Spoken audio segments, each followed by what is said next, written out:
balik lagi bareng aku Visil di Anamato Beto. Oke, jadi kali ini kita kedatangan seorang tamu nih, perempuan cantik, ada Sabrina. Hai Halo, Sabrina, Kak. boleh kenalin diri dulu dong ke teman-teman. Oke, halo semuanya. Kenalin, aku Sabrina Octaviana. Biasa dipanggil Sabrina.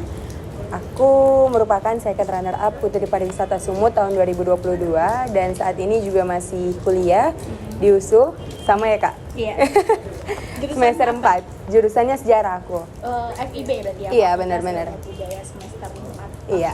Jadi Sabrina ini merupakan seorang second runner up Putri Pariwisata Sumut tahun 2022. BTW aku seneng banget sih lihat perempuan kayak kamu udah cantik gitu kan, baik, pinter, berbakat, berprestasi dan bisa ngalihin bakatnya itu secara positif. Contohnya bisa ikut Putri Pariwisata Sumut ya tahun 2022.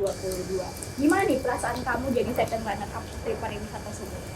Pastinya sih seneng ya, Kak, seneng banget bisa jadi bagian dari Putri Pariwisata Sumut tahun 2022 dan juga pastinya seneng banget bisa ikut serta terjun langsung di dunia pariwisata, terutama jadi perpanjang tangan Dinas Kebudayaan, Pariwisata dan Ekonomi Kreatif Provinsi Sumatera Utara dalam mempromosikan pariwisata yang ada di Sumut gitu, Kak.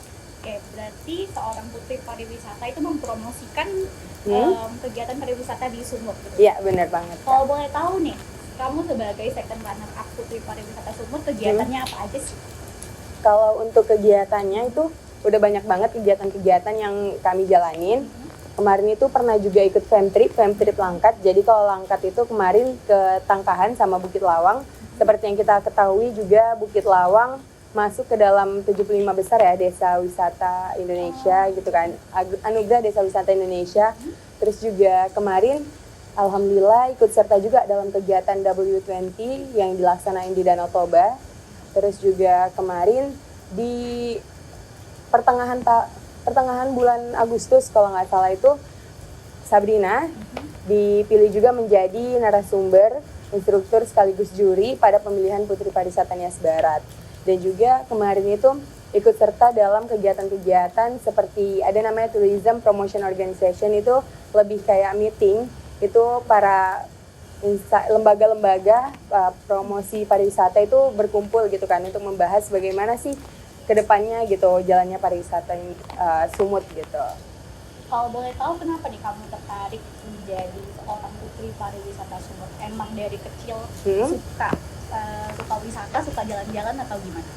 Awalnya sih sebenarnya nggak ada kepikiran untuk bisa ikut terjun langsung ya, Kak, ke dunia pariwisata. Jadi awalnya itu aku masuk di dunia pariwisata itu di tahun 2021, itu jadi wakil 1 Duta Wisata dari Serdang tahun 2021.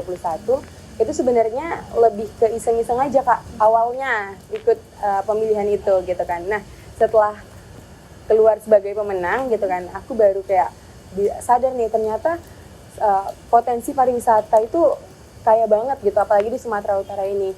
Kalau misalnya di tahun 2021 itu aku eksplornya di Deli Serdang gitu kan, mungkin di tahun 2022 sampai sekarang itu aku bisa eksplor Sumut gitu. Yang buat aku jadi tertarik itu bahwasannya di 2021 itu di sektor Deli Serdang aja gitu kan, itu banyak banget potensi wisata yang kalau misalnya dikelola dengan baik dan dikembangkan itu gimana ya, kedepannya itu bisa jadi potensi yang luar biasa gitu loh, Kak, kalau misalnya dikelola dengan baik. Itu baru di Deli Serdang aja gitu, belum lagi di Sumatera Utara di 33 kabupaten kota yang ada gitu kan, pastinya banyak banget pariwisata yang punya potensi luar biasa kalau misalnya bisa dikelola dengan baik gitu sih, Kak, yang buat tertarik. Oke. Berarti sebelum kamu menjadi seorang Putri Pariwisata, biasanya kegiatannya apa? Kalau dulu kegiatan lain gitu pas masih sekolah? Kalau dulu pas SD aku pernah ikut karate, terus pas 2019 itu aku jadi salah satu paskibraka Kota Medan tahun 2019. Dan aku juga pernah ikut modeling, pernah ikut nari gitu. Jadi sebenarnya lebih kayak ngejalanin hobi aja sih gitu, Kak. Berarti selain sebelum menjadi Putri Pariwisata sempat belajar yang namanya karate dan juga modeling. Benar. Kenapa tertarik dengan dunia karate? Kalau karate sendiri awalnya juga ikut-ikut teman gitu kan. Awalnya itu di daerah rumahku itu dibangun namanya dojo gitu kan, sanggar karatenya gitu. Nah di situ awalnya teman aku nih yang ikut duluan. Terus lihat dia latihan gitu kan, kayaknya seru nih gitu kan kalau misalnya ikutan. Akhirnya aku tertarik juga untuk ikutan gitu kan. Terus di 2015 juga pertama kali tanding, alhamdulillah dapat juara gitu. Juara 3, medali perunggu Papa Barat Open Cup se-Sumatera Utara gitu. Oke, tadi kamu ada mention sempat menjadi perwakilan dari untuk W20 di Prapat Danau Toba kemarin ya. Boleh tahu nggak di sana tuh kegiatannya ngapain aja? Kalau misalnya pas W20 itu Kak, pastinya itu aku kan kegiatannya dari 19 sampai 21 Juli. Tapi aku udah ada di sana itu sejak tanggal 17 siang gitu kan. Jadi di tanggal 18-nya itu kami menyambut para delegasi W20 yang tiba di Danau Toba gitu kan. Tepatnya kami nyambutnya di Bandara Silangit gitu kan. Setelah itu kami bawa para delegasi ke Hotel Niagara. Setelah itu di hari pertama tanggal 19 itu paginya ada opening ceremony. Itu juga dihadiri sama Gubernur Sumut Pak Edi Rahmayadi beserta Ibu Nawal. Terus juga ada Pak Luhut dan istri gitu Bu Devi, dan juga ada Pak Sandiaga Uno gitu kan. Setelah opening ceremony itu di sana kan ada semacam galeri UMKM gitu Kak. Jadi setelah opening ceremony Pak Sandiaga, terus Pak Gupsu, Pak Luhut juga itu mereka keliling stand gitu. Pastinya bersama kami juga gitu kan, keliling stand UMKM itu yang ada. Jadi tujuannya sih lebih ke memberdayakan UMKM di sana dan untuk memajukan juga sekaligus promosi UMKM gitu kan.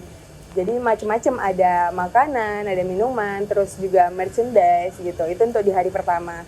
Terus juga malamnya, itu masih di hari pertama itu ada welcoming dinner. Itu pastinya dihadiri oleh seluruh delegasi W20. Masih ada Pak Gupsu juga, Pak Sandiaga juga, Pak Luhut juga gitu kan. Jadi itu welcoming dinner sekaligus ada sesi menortor bersama gitu. Sekaligus memperkenalkan budaya Sumatera Utara gitu kan Kak. Itu untuk hari pertama. Terus di hari kedua itu ada field trip ya, kunjungan gitu kami ke Caldera Toba. Setelah itu dari pagi sampai siang gitu kan. Di sana juga ada penanaman 1000 pohon gitu kan. Jadi para delegasi W20 juga ikut serta nih dalam penanaman pohon di Caldera Toba gitu kan. Nah, dari siang ke sorenya itu para delegasi dibawa untuk nyebrang ke Samosir gitu kan. Explore kecil-kecilan lah gitu kan Kak di Samosir. Setelah itu malamnya para delegasi itu mereka ngadain meeting gitu. Itu kan lebih tertutup, jadi memang khusus untuk para delegasinya aja. Terus di hari ketiganya di tanggal 21 itu paginya itu ada closing ceremony, itu jam 10. Terus juga udah sih Kak, setelah closing ceremony kira-kira jam 2 atau jam 3 itu udah pada delegasi udah ada yang pada balik ke negara masing-masing gitu. Oke, berarti dari 19 sampai 21 ya? Itu bener. Full tentang pariwisata juga, berarti sekalian eksplor dan memperkenalkan budaya-budaya di Prapat gitu ya? Iya. Nah berarti kan kamu udah sering banget nih ya jalan-jalan di Sumut sejauh ini. Mana nih daerah mana yang menurut kamu wisatanya bagus dan pengen kesana lagi deh? Kalau wisata yang bagus sebenarnya banyak banget ya Kak, apalagi di Sumatera Utara ini hampir separuhnya bahkan hampir seluruhnya itu wisata-wisatanya itu keren-keren banget. Dan kalau dibilang indah, berpotensi banget gitu kan. Tapi salah satu diantaranya itu Nias. Aku pengen banget balik lagi ke Nias. Kebetulan kemarin itu kan cuma Nias Barat aja gitu, pengennya ke Nias lagi tapi explore seluruh Nias gitu kan. Terus juga pastinya aku pengen lagi berkunjung ke Bukit Lawang gitu kan Kak. Karena menurut aku Bukit Lawang itu semacam wisata yang paket lengkap gitu Kak.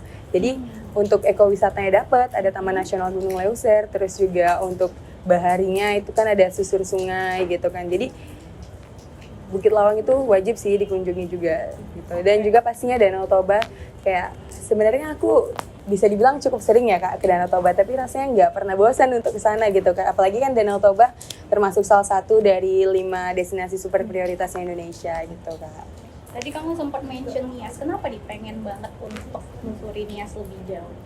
Karena seperti yang kita ketahui ya Kak, kalau di Nias itu kan wisata bahari gitu ya. Apalagi di sana kita kenal ombaknya itu tinggi-tinggi. Jadi hampir setiap tahun itu ada acara event internasional di sana untuk perlombaan namanya itu Yang ini loh Kak. Aku tahu yang lompat itu ya. Iya, itu juga itu salah satu desa wisata juga yang ada di sana gitu. Dan juga wajib sih untuk kita semua, apalagi warga-warga Sumut untuk berkunjung ke Nias karena wisata baharinya itu benar-benar indah banget gitu. Oke. Itu tadi untuk Sumut ya. Kalau di Medan sendiri gimana menurut kamu? Ada nggak tempat wisata yang menurut kamu ini wajib nih dikunjungin sama masyarakat Kota Medan?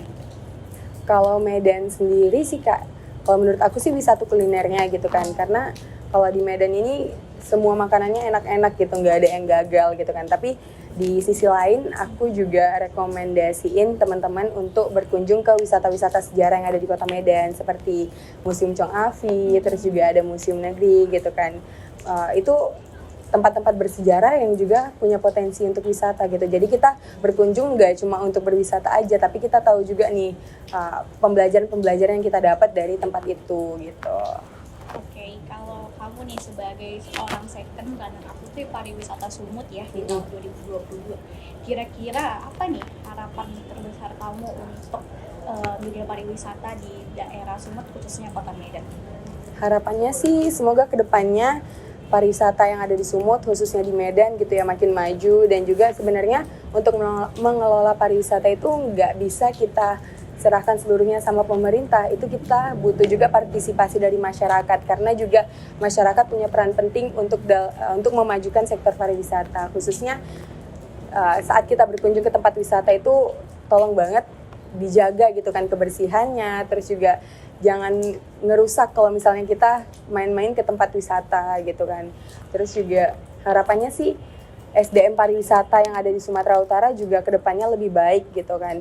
Karena kita ketahui Kak, sebenarnya alasan utama kita untuk bisa berkunjung lagi ke tempat wisata itu bukan karena uniknya. Karena kalau unik itu mungkin di kunjungan pertama, oh unik ya gitu kan. Mungkin di kunjungan kedua, ketiga udah biasa aja gitu. Tapi sebenarnya kenangan yang didapat, hospitality yang didapat gitu kan dari para SDM pariwisatanya itu yang membuat kita pengen berkunjung lagi ke tempat wisata itu gitu. Jadi setiap SDM pariwisata yang ngelola tempat-tempat wisata itu semoga kedepannya makin baik gitu kan. Sebenarnya yang buat kita tertarik untuk kembali lagi ke tempat wisata itu bukan karena uniknya aja gitu kan. Karena kalau misalnya cuma unik aja, mungkin kunjungan pertama kedua ya udah gitu aja gitu kan, kita udah kayak biasa aja gitu kan. Tapi yang buat kita pengen balik lagi itu pastinya hospitality dari para SDM pariwisatanya gitu. Apalagi kita tahu kalau misalnya di Sumut ini orang-orangnya bisa dibilang ngomongnya suka ngegas gitu kan. Nah sebenarnya hal-hal kayak gitu tuh gak bisa juga kita bilang ya namanya ini di Sumut gitu kan, ya orangnya ngegas nggak apa-apa, kita nggak bisa bilang kayak gitu sepenuhnya gitu kan. Karena juga pastinya yang berkunjung ke Sumatera Utara ini nggak cuma orang Sumatera Utara aja gitu kan, bisa jadi mungkin turis-turis dari provinsi lain atau bisa juga turis-turis dari mancanegara gitu kan. Ya mereka taunya hospitality yang baik itulah yang buat mereka pengen balik lagi ke tempat wisata itu gitu sih Kak. Oke, berarti selain dari pengelola, kita juga sebagai pendatang, sebagai turis itu juga harus menghargai, terutama menjaga kebersihan gitu ya. Benar banget. Dan sebagai pengelola yang juga harus memberikan kenyamanan nih kepada para pengunjung gitu ya. Yeah. Oke, kalau untuk Sabrina sendiri nih, rencana ke depannya apa? Kalau rencana kedepannya sih pastinya masih pengen terus berkecimpung di dunia pariwisata. Kemarin itu juga aku ada pengen buat project gitu kan bareng adalah aktivis gitu kan, aktivis lingkungan. Terus juga ada teman aku, dia dari Putri Bumi gitu kan. Itu kedepannya pengen buat kayak kerjasama gitu untuk mempromosikan, pastinya untuk mempromosikan pariwisata gitu kan.